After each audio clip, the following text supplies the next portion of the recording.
ሰዎች እንዲያከብሯችሁ ምን ማድረግ አለባችሁ? ጮክ ብላችሁ መናገር፣ ሁሉንም ሰው ማስፈራራት፣ ወይስ ሌሎችን ሰዎች ሁል ጊዜ ማስደሰት? አብዛኛው ሰው ክብር በጉልበት የሚገኝ በማስፈራራት የሚመጣ ወይም የሌሎችን ፍቃድ ሁል ጊዜ በመፈጸም የሚገኝ ስጦታ አድርጎ ያስበዋል። ነገር ግን በታሪክ ውስጥ እጅግ የተከበሩና ተጽዕኖ ፈጣሪ የነበሩ ሰዎች ሁል ጊዜ ጮክ ብለው የሚናገሩ ወይም ጉልበታቸውን የሚያሳዩ አልነበሩም። በእርግጥ አንዳንድ ጊዜ ጸጥታ የሰፈነባቸው የተረጋጉና ብዙ የማይናገሩ ሰዎች ከፍተኛውን ክብር ሲያገኙ እናያለን። ይህስ እንዴት ሊሆን ቻለ? የተወሰኑ ሰዎች ወደ አንድ ክፍል ሲገቡ ማንም ሰው ሳይናገራቸው ሰዎች እንዲሁ ለምን ያከብሯቸዋል? ክብራቸው እስከ ምን የመነጨ ነው? በዚህ ቪዲዮ ሰዎች እናንተን በውሸት ሳይሆን በእውነተኛ ልብ፣ ከፍርሃት ሳይሆን ከፍቅር እንዲያከብሯቸው የሚያደርጉ 10 ጥልቅ ስነ ልቦናዊ መርሆችን በዝርዝር እንመለከታለን። እንኳን ወደ ሳጥን ዩቲዩብ ቻናል በደህና መጣችሁ። ይህ ሳጥን ነው፣ ከሳጥን ውጭ ሆነን የምናስብበትና የምንመክርበት መድረክ። በዚህ ቻናል ሕይወትን የሚቀይሩ ጉዳዮችን እንማማራለን። ለቻናላችን አዲስ ከሆኑ የአሸናፊዎችን ቤተሰብ ለመቀላቀል ሰብስክራይብ የምትለዋን ቁልፍ ተጫኗት። ቶሎ ቶሎ እንድንገናኝ የደውል ምልክቷንም ክሊክ ማድረጉን አይዘንጉ። የሰውነት ቋንቋን በማስመሰል ድምፅን በማወፈር ወይም የውሸት ማንነትን በመላበስ ሰዎች እንዲያከብሩን ማድረግ በፍጹም አንችልም። ምክንያቱም የሰው ልጅ አእምሮ እውነተኛነትን የመለየት ከፍተኛ የተፈጥሮ ችሎታ አለው። በሕይወታችን መረዳት ያለብን ትልቁ እውነት በፍርሃት በታዋቂነትና በእውነተኛ ክብር መካከል ያለውን ሰፊና ጥልቅ ልዩነት ነው። አንድ ሰው በማህበራዊ ሚዲያ ላይ እጅግ ታዋቂ ሊሆን ይችላል፣ ነገር ግን በማህበረሰቡ ዘንድ ላይከበር ይችላል። እንዲሁም አንድ ሰው በስልጣኑ ወይንም በገንዘቡ ሰዎችን ሊያስፈራራ ይችላል፣ ነገር ግን ያ ስልጣን ወይንም ገንዘብ ሲያልቅ ሰዎቹም እሱም ማክበራቸውን ያቆማሉ። ዝምተኛ መሆንም የድክመት ምልክት አይደለም፣ ደግነትም የሞኝነት መገለጫ አይደለም። ሰዎች ሐሳባችሁን ሳይቀበሉ እንኳን እናንተን እንደ ሰው በጥልቅ ክብር ማክበር ይችላሉ። ይህ እውነተኛ ክብር የሚመነጨው ውስጣዊ ስሜትን ከማስተዳደር፣ ጤናማ ድንበርን ከማስከበርና ታማኝ ከመሆን ነው። እስከ መጨረሻው አብራችሁን ስትቆዩ በ10ኛው መርህ ላይ የቀደሙትን 9 መርሆች ሁሉ በአንድ ላይ በማገናኘት ስለ ሰዎች ክብርና ስለ ራሳችሁ ያላችሁን አመለካከት ሙሉ በሙሉ የሚቀይር ጥበብ ታገኛላችሁ። አሁን በቀጥታ በሰዎች ወደሚያስከብሩን 10 መርሆች እንለፍ። መርህ 1፣ አስቀድሞ ራስን ማክበር። የመጀመሪያው መርህ የሚጀምረው እጅግ መሠረታዊ ከሆነው የሥነ ልቦና ሕግ ነው። እሱም አስቀድሞ ራስን ማክበር ነው። እውነተኛ ክብር ከውጭ ወደ ውስጥ አይመጣም፣ ይልቁንም ከውስጥ ወደ ውጭ ይንጸባረቃል። ሰዎች ብዙውን ጊዜ እናንተን እንዴት ማስተናገድ እንዳለባቸው የሚማሩት እናንተ ራሳችሁን በምታስተናግዱበት መንገድ ነው። በስነ ልቦና ጥናት ውስጥ የማህበራዊ ግንዛቤ ወይንም ሶሻል ፐርሰፕሽን የሚባል ጥልቅ ጽንሰ ሐሳብ አለ። ይህ ጽንሰ ሐሳብ እንደሚለው የሰዎች አእምሮ የእናንተን ዋጋ የሚለካው እናንተ ለራሳችሁ በምትሰጡት ክብርና በምታሳዩት የባህሪ ቋሚነት ላይ ተመስርቶ ነው። ጄምስ ክሌር እንደ አውሮፓውያን አቆጣጠር በ2018 ዓመተ ምህረት ባሳተመው አቶሚክ ሃቢትስ በተሰኘው መጽሐፉ ላይ ማንነትን መሰረት ያደረገ የልማድ ግንባታ ላይ ሲያብራራ የምናደርጋቸው ድርጊቶች ሁሉ ለራሳችን ያለን አመለካከት ነጸብራቆች መሆናቸውን ያስተምራል። ራሱን እንደ ደካማና ዋጋ እንደሌለው አድርጎ የሚያስብ ሰው ድርጊቶቹ፣ አረማመዱና አነጋገሩ ያንኑ ያንጸባርቃሉ። እስቲ አሁን ደግሞ ይህንን በዕለት ተዕለት ሕይወታችን እንመልከተው። ለምሳሌ የፋሽን ዲዛይን፣ የልብስ ስፌት ወይንም የግራፊክስ ዲዛይን ሥራ ጀምራችኋል እንበል። ደንበኞች መጥተው በዋጋ ሲከራከሯችሁና የሰራችሁትን የልፋት ውጤት ሲያጣጥሉ፣ ደንበኛ ላለማጣት ብላችሁ ዋጋችሁን በከፍተኛ ሁኔታ ከቀነሳችሁ ምን የሚፈጠር ይመስላችኋል? ለሰዎች ሳታውቁት እያስተላለፋችሁት ያላችሁት መልእክት የምሰራው ሥራ ያን ያክል ዋጋ የለውም የሚል ነው። ራሱን የሚያከብር ሰው ግን የራሱን ጥረት፣ ያጠፋውን ጊዜ፣ ያለውን ብቃትና የድካሙን ውጤት ጠንቅቆ ያውቃል። ራስን ማክበር ማለት ትዕቢተኛ መሆን ወይንም ሰዎችን መናቅ ማለት በፍጹም አይደለም። ይልቁንም ራስን ማወቅና የራስን ዋጋ በሌሎች ሰዎች ጊዜያዊ አስተያየት ላይ አለመመስረት ነው። ነገ ጠዋት ከእንቅልፋችሁ ስትነሱ፣ ስትለብሱና ወደ ሥራ ስትገቡ ለራሳችሁ የምትሰጡትን ክብር በደንብ አስተውሉ። ምክንያቱም እናንተ ራሳችሁን ዝቅ እያደረጋችሁ ሌሎች ከፍ አድርገው እንዲያከብሯችሁ መጠበቅ የሥነ ልቦና የተፈጥሮ ሕግን መቃወም ነው። እስቲ ራሳችሁን በደንብ ተመልከቱ። እናንተ ይህንን ራስን የማክበር ልምድ በየቀኑ እያደረጋችሁት እንደሆነ ታውቃላችሁ። ነገር ግን ይህ ገና መጀመሪያ ነው። የሚቀጥለው መርህ ብዙ ሰዎች ሳያውቁት ከደግነት ጋር የሚያምታቱትን እጅግ አደገኛ ስህተት ያሳየናል። መርህ 2 እምቢ ማለትን መልመድና ድንበር ማበጀት። ሁለተኛው መርህ ጤናማ ድንበር ማበጀትና አላስፈላጊ ለሆኑ ነገሮች እምቢ ማለትን መልመድ ነው። ሰዎችን ሁል ጊዜ ማስደሰት እጅግ በጣም አደገኛ የሆነ የሥነ ልቦና ወጥመድ ነው። ብዙዎቻችን ሰዎች እንዳይጣሉን፣ እንዳይቀየሙን ወይንም ራስ ወዳድ እንዳይሉን ብለን ማድረግ ለማንፈልጋቸው ነገሮች ሁሉ እሺ እንላለን። ነገር ግን የራሱ የሆነ ድንበር የሌለው ደግነት ወደ ክብር ሳይሆን የሰዎች መጠቀሚያ ወደ መሆን ነው የሚያመራው። ስቴፈን ኮቪ እንደ አውሮፓውያን አቆጣጠር በ1989 ዓመተ ምህረት The 7 Habits of Highly Effective People በተሰኘው ታዋቂ መጽሐፉ ላይ እንዳብራራው ውጤታማና የተከበሩ ሰዎች የራሳቸውን ቅድሚያ የሚሰጧቸውን ጉዳዮች በግልጽ ያውቃሉ። ለእነዚህ ትላልቅ ጉዳዮች ሲሉም አላስፈላጊ ለሆኑ ነገሮች በድፍረት እምቢ ይላሉ። አንድ ሰው ሁል ጊዜ እሺ የሚል ከሆነ የእሱ እሺታ ምንም አይነት ዋጋ አይኖረውም። እስቲ ይህንን በተግባር እንየው። የ3 ዓመት ልጅ እያሳደጋችሁና ከቤተሰባችሁ ጋር ጊዜ ማሳለፍ በምትፈልጉበት ብቸኛ የእረፍት ቀን አንድ ጓደኛችሁ ወይንም የዘመድ አባል ጊዜያችሁን ለሚሻማ አላስፈላጊ ጉዳይ ቢጠራችሁ ምን ታደርጋላችሁ? ወይም ደግሞ በገንዘብ እጥረት ውስጥ እያላችሁ አንዱ ለሰርግ መዋጮ ብር አምጣ ቢላችሁ ሰውን ላለማስከፋት ብላችሁ የልጃችሁንና የቤተሰባችሁን ጊዜ ወይንም ገንዘብ ትሰዋላችሁ? ጤናማ ድንበር መፍጠር ማለት በስድብ ወይንም በንዴት መመለስ ማለት አይደለም። ይቅርታ፣ ይህን ማድረግ አሁን አልችልም፣ ይህ ጊዜ ለቤተሰብ የሰጠሁት ነው፣ ወይንም ይህ የገንዘብ መጠን አሁን ካለኝ አቅም በላይ ነው ብሎ በረጋ መንፈስ መመለስ የጥልቅ ጥንካሬ ምልክት ነው። ድንበራችሁን በግልጽ ስታሳውቁ ሰዎች መጀመሪያ ላይ ሊከፋቸው ይችላል። ነገር ግን ውሎ ሲያድር በአቋማችሁ የጸናችሁና ጊዜያችሁን የምታከብሩ ሰው መሆናችሁን ተረድተው እነሱም እናንተን ማክበር ይጀምራሉ። አስተውሉ፣ ሰዎችን ሁል ጊዜ በማስደሰት ክብርን መግዛት አይቻልም። መርህ 3 ስሜታዊ ምላሽን መቆጣጠር። ሶስተኛው መርህ ስሜታዊ ምላሽን መቆጣጠር ነው። አንድ ሰው ሲሰድባችሁ፣ ስራችሁን ሲተችባችሁ ወይንም አላስፈላጊ ቃል ሲወረውርባችሁ ወዲያውኑ በንዴት የምትመልሱ ከሆነ የራሳችሁን ክብር ለዚያ ሰው አሳልፋችሁ ሰጥታችኋል ማለት ነው። እንደ አውሮፓውያን አቆጣጠር በ1995 ዓመተ ምህረት ዳንኤል ጎልመን ኢሞሽናል ኢንተለጀንስ በሚለው ታላቅ መጽሐፉ ላይ እንዳስረዳው ስሜትን መቆጣጠር አለመቻል የሰውን ልጅ የማመዛዘን አቅም ያሳጣዋል። አሚግዳላ የተባለው የአእምሮአችን ክፍል በስጋት ጊዜ ትልቁን የማሰብ አቅማችንን ዘግቶ ወደ እንስሳዊ የመከላከል ባህሪ እንድንገባ ያደርገናል። ሰዎች ስሜታቸውን መቆጣጠር የማይችሉ ሰዎችን በወቅቱ ሊፈሯቸው ይችላሉ፣ ግን በፍጹም ከልባቸው አያከብሯቸውም። እስቲ አስቡት፣ አዲስ ላፕቶፕ ወይንም ስልክ ገዝታችሁ ወዲያውኑ ቢበላሽና ወደ መሸጫ ሱቅ ዋስትና ለመጠየቅ ብትሄዱ ሻጩ ችግሩን ለመፍታት ፈቃደኛ ባይሆን ምን ታደርጋላችሁ? ጮክ ብላችሁ መሳደብ፣ መዛትና ዕቃ መወርወር ብትጀምሩ ሕጋዊ መብት ቢኖራችሁም እንኳን ክብራችሁን በዛች ቅጽበት ታጣላችሁ።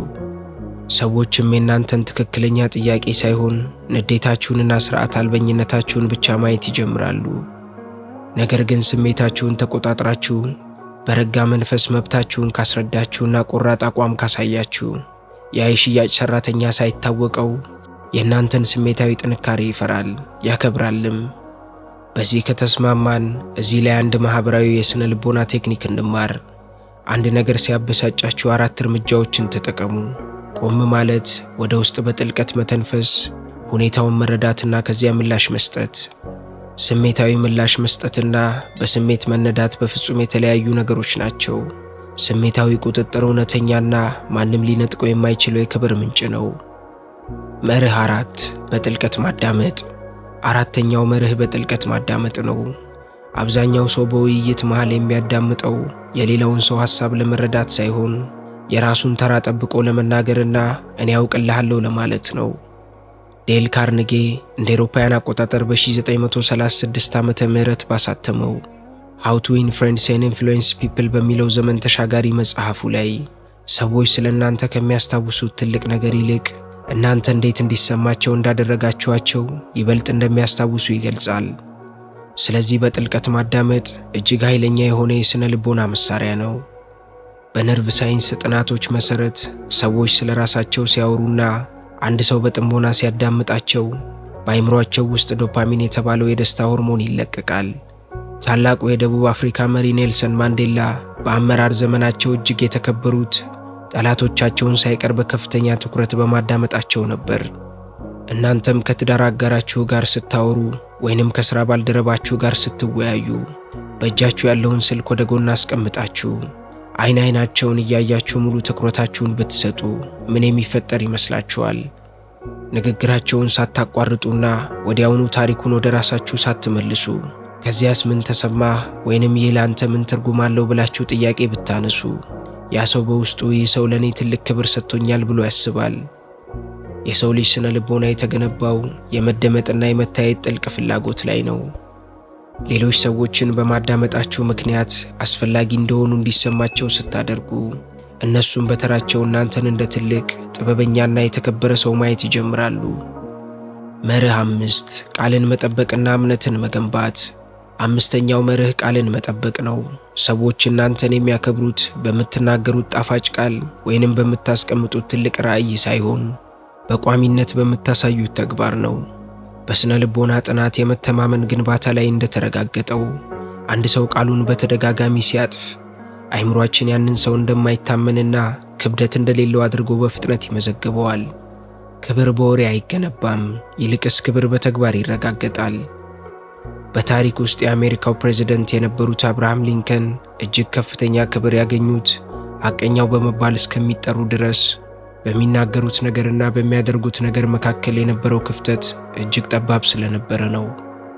ቃልን መጠበቅ ከትልልቅ ፖለቲካዊ ውሳኔዎች አይጀምርም። የሚጀምረው ከዕለት ተዕለት ሕይወታችን ነው። ለሥራ አጋራችሁ ወይንም ለደንበኛችሁ በ10 ሰዓት እደርሳለሁ ብላችሁ እስከ 11 ሰዓት ካረፈዳችሁ ቃላችሁ ክብደት እያጣ ነው። አንድ መካኒክ ወይንም ኮንትራክተር መኪናውን በ2 ቀን ውስጥ ጨርሳለሁ ብሎ ቃል ገብቶ ሳምንት ካስቆጠረ ያ ሰው የቱንም ያህል ጎበዝ ቢሆን ክብሩን ያጣል። ለልጃችሁ ወይንም ለትዳር አጋራችሁ አንድ ነገር አድርጋለሁ ብላችሁ በተደጋጋሚ ከሰረዛችሁት ሳታውቁት በቤታችሁ ውስጥ እምነትን እያጠፋችሁ ነው። ቃልን መጠበቅ ማለት ራስን ማክበር ማለት ነው። ቃላችሁ ሕጋችሁ ሲሆን ሰዎች እናንተን ማመንና በጥልቀት ማክበር ይጀምራሉ። 6ኛው መርህ የሰዎችን ይሁንታ መፈለግ ማቆም ነው። የሰው ልጅ በተፈጥሮው በማህበረሰቡ ዘንድ ተቀባይነትንና መወደድን ይፈልጋል። ነገር ግን ሁሉም ሰው እንዲወዳችሁ፣ እንዲያጨበጭብላችሁና ትክክል ነህ እንዲላችሁ የምትጥሩ ከሆነ የራሳችሁን ማንነት ሙሉ በሙሉ ታጣላችሁ። አልበርት ባንዱራ የተባሉት ታዋቂ የስነ ልቦና ምሁር ስለ ግለሰብ ብቃት ወይንም ሰልፍ ኤፊሸንሲ ባጠኑት ጥናት ላይ እንዳረጋገጡት በራሳቸው የሚተማመኑ ሰዎች ውሳኔያቸውን የሚመሰርቱት በውስጣዊ እሴቶቻቸው ላይ እንጂ በሰዎች ፈጣን ጭብጨባ ላይ አይደለም። እንዲሁም ዳንኤል ካነማን ቲንኪንግ ፋስት ኤንድ ስሎው በተሰኘው መጽሐፉ ላይ እንዳሳየው ሰዎች ፈጣንና ስሜታዊ ፍርድን ይሰጣሉ። በዚህ ጊዜያዊ ፍርድ ላይ ተመስርቶ ማንነትን መገንባት ደግሞ እጅግ አደገኛ ነው። ለምሳሌ አዲስ የንግድ ሐሳብ ብትጀምሩ፣ የዩቲዩብ ቻናል ብትከፍቱ ወይንም የራሳችሁን አዲስ ሐሳብ ለሕዝብ ብታካፍሉ ሁሉም ሰው ይወዳችኋል ማለት አይደለም። አንዳንዶች ይተቻሉ፣ አንዳንዶች ይቃወማሉ፣ አንዳንዶች ደግሞ ያሾፋሉ።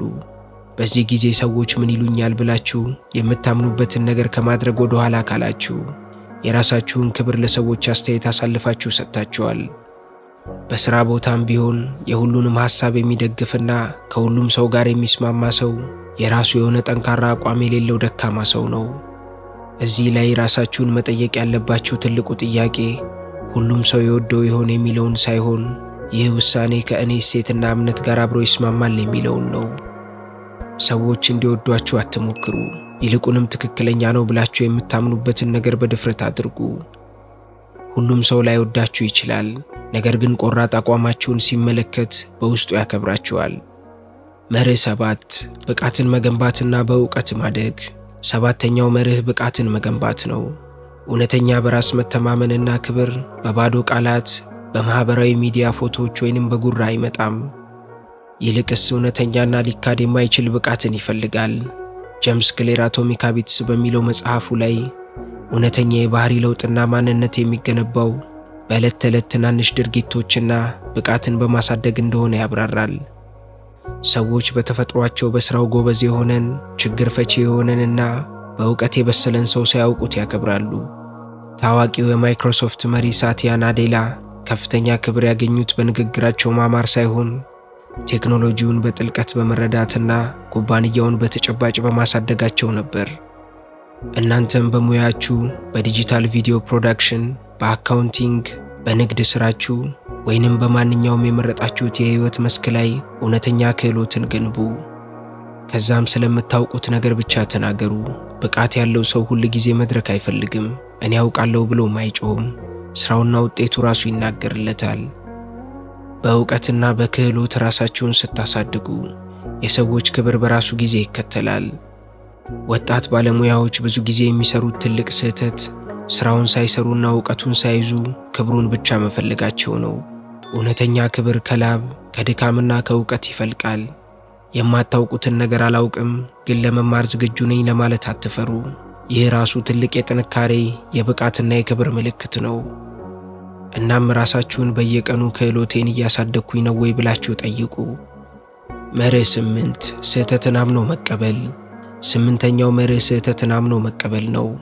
አብዛኛው ሰው ስህተቱን አምኖ መቀበል እንደ ድክመት፣ እንደ ውድቀትና ክብርን እንደሚያሳጣ አድርጎ ይቆጥረዋል።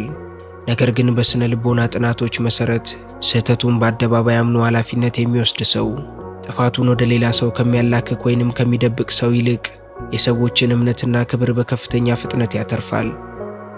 ይህም ፋንዳሜንታል አትሪቢዩሽን ኢረር ከሚባለው የስነ ልቦና ዝንባሌ ጋር ይያያዛል። እንደ አውሮፓውያን አቆጣጠር በ2009 ዓመተ ምህረት ባራክ ኦባማ የአሜሪካ ፕሬዝዳንት ሆነው በነበሩበት ወቅት በአንድ የፖለቲካ ሹመት ላይ የሰሩትን ስህተት በአደባባይ ወጥተው ስህተት ሰርቻለሁ፣ ኃላፊነቱን ወስዳለሁ በማለት ተናግረዋል። ይህ ድርጊታቸውም ደካማ አላስመሰላቸውም። ይልቁንም እጅግ ታማኝ፣ ለሕዝብ ግልጽ የሆነና ራሱን የሚያውቅ መሪ ያስባላቸው። እናንተም ሁሌም ስህተት ስትሰሩ ለትዳር አጋራችሁ፣ ለጓደኛችሁ ወይንም ለሰራተኞቻችሁ እዚህ ጋር አጥፍቻለሁ ይቅርታ ብትሉ ክብራችሁ አይቀንስም። ተሳስቻለሁ ማለትን የዋጋ ቢስ ነኝ ማለት አይደለም። ስህተትን አምኖ መቀበል ከትልቅ የልብ መረጋጋትና ራስን ከማወቅ የሚመነጭ እውነተኛ የክብር ምንጭ ነው። ስህተቱን የሚደብቅ ሰው ግን ሁል ጊዜ በፍርሃት ይኖራል። ስህተቱን የሚያምን ግን ሁል ጊዜም ህሊናው ነፃ ነው። መርህ 9 ለሁሉም ነገር ምላሽ አለመስጠት። 9ኛው መርህ ለሁሉም ነገር ምላሽ አለመስጠት ነው። ስሜታዊ ዲሲፕሊን ካላቸው ሰዎች የምንማረው ትልቁ ነገር እያንዳንዱ ትችት፣ እያንዳንዱ ስድብና እያንዳንዱ አስተያየት ምላሽ እንደማይገባው ማወቃቸውን ነው። ክሪስ ቮስ እንደ አውሮፓውያን አቆጣጠር በ2016 ዓመተ ምህረት ባሳተመው ኔቨር ስፕሊት ዘ ዲፍረንስ በተሰኘው መጽሐፉ ላይ የሰዎችን ቁጣና ትችት በከፍተኛ መረጋጋትና በዝግታ ድምፅ እንዴት ማለዘብ እንደሚቻል ያስተምራል። በማህበራዊ ሚዲያ ላይ አንድ ሰው ቢሰድባችሁ፣ በሥራ ቦታ ላይ ሐሜት ቢወራባችሁ ወይንም በቤተሰብ ስብሰባ ላይ አንድ ዘመድ ስላቅ ቢናገር ወዲያውኑ መልስ ለመስጠት መነሳት የለባችሁም። ይልቅ ምንም ከማድረጋችሁ በፊት ራሳችሁን ይህንን መመለስ ሁኔታውን ያሻሽለዋል? ይህ ጉዳይስ የእኔ ጊዜና ጉልበት ይገባዋል? በዚህ ንግግር ውስጥ የምማረው ጠቃሚ ነገር አለ ወይ? ወይስ ጤናማ ድንበር ማበጀት ብቻ ነው የሚያስፈልገው ብላችሁ ጠይቁ። ጤናማ ዝምታ ከፍርሃት የሚመነጭ መሸሽ አይደለም፣ ይልቁንም ኃይልን በአግባቡ የመጠቀም ጥበብ ነው። ለሚጮህበት ለእያንዳንዱ ውሻ ሁሉ ድንጋይ የሚወረውር ሰው መንገድ አያቋርጥም። የዝምታን ኃይል የሚያውቅ ሰው በሰዎች ዘንድ ሁል ጊዜ እንደ ሚስጥራዊ፣ ጥበበኛና የተከበረ ሰው ይታያል። እናንተም ንዴታችሁን ተቆጣጥራችሁ ዝምታን ስትመርጡ ሰዎች የጥንካሬያችሁን ልክ ማወቅ ይሳናቸዋል። ይህ ደግሞ ታላቅ ክብርን ይፈጥራል። መርህ 10 እውነተኛ ማንነትና ባህሪን መገንባት። እስካሁን አብራችሁኝ ስላላችሁ አመሰግናለሁ። ይህ 10ኛው መርህ የቀደሙትን 9 መርሆች በሙሉ በአንድ ላይ ያገናኛል። በስተመጨረሻ እውነተኛና ዘላቂ ክብር የሚመነጨው ከገንዘብ፣ ከስልጣን ወይንም ከውጫዊ ገጽታ ሳይሆን ከጠንካራ ባህሪና ከእውነተኛ ማንነት ነው። በአሜሪካ የሲቪክ መብት ታሪክ ውስጥ ሮዛ ፓርክስ በአውቶቡስ ውስጥ መቀመጫዋን አልለቅም ስትል ጮክ ብላ አልተሳደበችም። ማንነቷን የሚቀንስ ምንም ቃልም አልተናገረችም። ነገር ግን ጸጥ ያለ የማይናወጥና ጥልቅ የሆነ ክብር ነበራት። ይህ ክብር የመነጨውም ከትክክለኛ አቋሟና ከባህሪዋ ነው። ስለዚህ እናንተም አቋም ያለውና ላመነበት ነገር የሚቆም ማንነት መገንባት አለባችሁ። ይህን ስታደርጉ ሰዎች ሳይወዱ በግዳቸው የእናንተ የማንነት ግርማ ያስፈራቸዋል። ከዛም እናንተን አለማክበር አይችሉም። ቃሉን የሚጠብቅ፣ ስሜቱን የሚቆጣጠር፣ የሌሎችን ሐሳብ የሚያዳምጥ፣ የራሱን ድንበር የሚያስከብር፣ ስህተቱን አምኖ የሚማር፣ የሰዎችን ጭብጨባ የማይለምንና ለሚወዳቸው ሰዎች ደግነትን የሚያሳይ ሰው ሰዎች እንዲያከብሩት ጮክ ብሎ መለመን ወይንም ሰዎችን ማስፈራራት አያስፈልገውም። የእሱ የዕለት ተዕለት ሕይወትና ባህሪ ራሱ የሰዎችን ክብር በግድ ያስገኝለታል። ክብር የምንጠይቀው ነገር ሳይሆን በማንነታችን የምንገነባው እውነት ነው። በባዶነት ላይ የተገነባ ትዕቢት ወይንም ሰዎችን በመቆጣጠር የሚገኝ ፍርሃት ጊዜያዊ ነው። እውነተኛ ማንነት ግን ከጊዜ ወደ ጊዜ እየጠነከረ የሚሄድ የሕይወት መሠረት ነው። ክብርን በጉልበት ማምጣት አትችሉም። ሁሉም ሰው ስለ እናንተ የሚያስበውን መቆጣጠርም አትችሉም። ሁሉም ሰው እንዲወዳችሁ ማድረግ አትችሉም። ነገር ግን የራሳችሁን ባህሪ፣ የራሳችሁን ቃላት፣ የራሳችሁን ስሜታዊ ምላሽ፣ የራሳችሁን ጤናማ ድንበርና የራሳችሁን እውነተኛ ማንነት መቆጣጠር ትችላላችሁ። እናንተ ስትለወጡ ደግሞ ዓለም አብሮ ይለወጣል። እነዚህ ነጥቦች ላይ ከተስማማን ለቀጣዮቹ 7 ቀናት አንድ ፈተና ልስጣችሁ። ከእነዚህ 10 መርሆች ውስጥ አንዱን ብቻ ምረጡና በየቀኑ ተለማመዱት። በአንድ ሌሊት የተለየ ሰው ለመሆን አትሞክሩ። ይልቅስ ራሳችሁን በትናንሽ ግን ደግሞ ቋሚ በሆኑ ተግባራት ቀስ በቀስ አንጹ። እስካሁን አብራችሁኝ ስለቆያችሁ ከልብ አመሰግናለሁ። ይህ ትምህርት ለእናንተ ጠቃሚ ሆኖ ካገኛችሁት ለሌሎችም እንዲደርስ ቪዲዮን ላይክና ሼር ማድረጋችሁን አትርሱ። እንዲህ አይነት ጥልቅና አስተማሪ የሆኑ የህይወት ክህሎትና ስነ ልቦናዊ ቪዲዮዎችን በየጊዜው ለማግኘት ቻናላችንን ሰብስክራይብ ያድርጉ። እንቅልፍ ማጣት ካስቸገራችሁ ደግሞ መፍትሄ ለማግኘት ስክሪኑ ላይ የማስቀምጥላችሁን ቪዲዮ ተጋበዙልኝ። በሚቀጥለው ቪዲዮ እስከምንገናኝ ሰላም ለነፍሳችሁ፣ ጥበብ ለአእምሯችሁ ይሁን። እስከ ቀጣይ ቸር ያቆየን።